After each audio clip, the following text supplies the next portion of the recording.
जैन आगम उत्तराध्ययन के अध्याय 7 उर्भिज्जम, जिसका हिंदी अनुवाद है उर्भ्रिय, उसमें कुल 30 श्लोक हैं और उनका हिंदी अनुवाद कुछ इस तरह है। जैसे पाउने के उद्देश्य से कोई मेमने का शोषण करता है, उसे चावल, मूंग, उड़द आदि खिलाता है और अपने ही आंगन में पालता है। इस प्रकार वह पुष्ट, बलवान, मोटा, बड़े पेट वाला, तृप्त और विशाल देह वाला होकर पाउने यानी कि गेस्ट की आकांक्षा करता है। जब तक पाउना नहीं आता है तब तक ही वह बेचारा जीता है। पाउने के आने पर उसका सिर छेद कर उसे खा जाते हैं।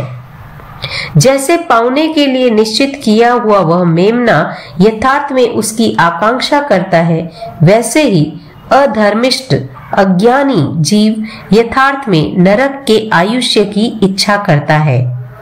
हिंसक, अज्ञ, मृषावादी, मार्ग में लूटने वाला, दूसरों की दी हुई वस्तु का बीच में हरण करने वाला, चोर, मायावी, चुराने की कल्पना में व्यस्त, किसका धन कैसे चुराऊं, कैसे अपने हस्तगत करूं, ऐसे अध्यवसाय वाला, ऐसे भावनाओं वाला, शट वक्र आचरण वाला, स्त्री और विषयों में गृद्ध, महाआरंभ और महापरिग्रह वाला, सुरा और मांस का उपभोग करने वाला, बलवान, दूसरों का दमन करने वाला, कर कर शब्द करते हुए बकरे के मांस को खाने वाला, तोंद वाला और उपचित लोही वाला व्यक्ति उसी प्रकार नरक के आयुष्य की आकांक्षा करता है, जिस प्रकार मेमना पाहुने की।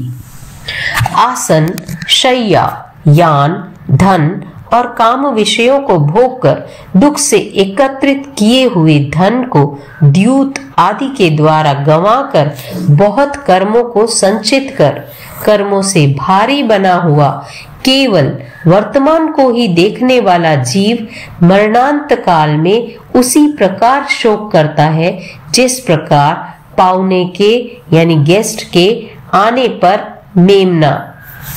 फिर आयु क्षीण होने पर वे नाना प्रकार की हिंसा करने वाले कर्मवश वृत्ति अज्ञानी जीव देह से च्युत होकर अंधकार पूर्ण आसुरीय दिशा यानी कि नरक की ओर जाते हैं।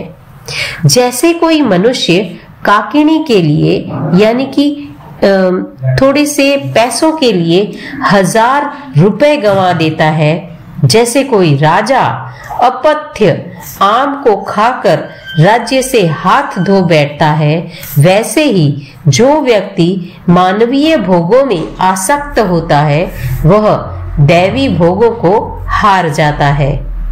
दैवी भोगों की तुलना में मनुष्य के काम भोग उतने ही नगण्य हैं जितने कि 1000 रुपयों की तुलना में 1 पैसा और राज्य की तुलना में 1 आम। दिव्य आयु और दिव्य काम भोग मनुष्य की आयु और काम भोगों से 1000 गुना अधिक है। प्रज्ञावान पुरुष की देवलोक में अनेक वर्ष असंख्य काल की स्थिति होती है।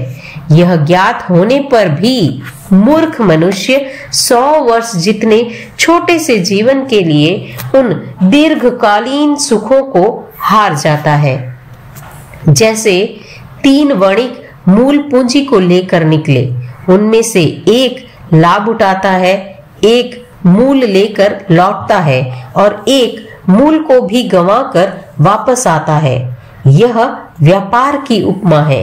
इसी प्रकार धर्म के विषय में जानना चाहिए।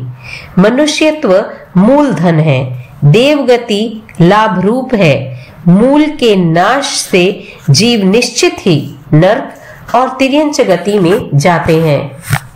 अज्ञानी जीव की 2 प्रकार की गति होती है, नरक और तिर्यंच। वहां उसे वध हेतुक आपदा प्राप्त होती है।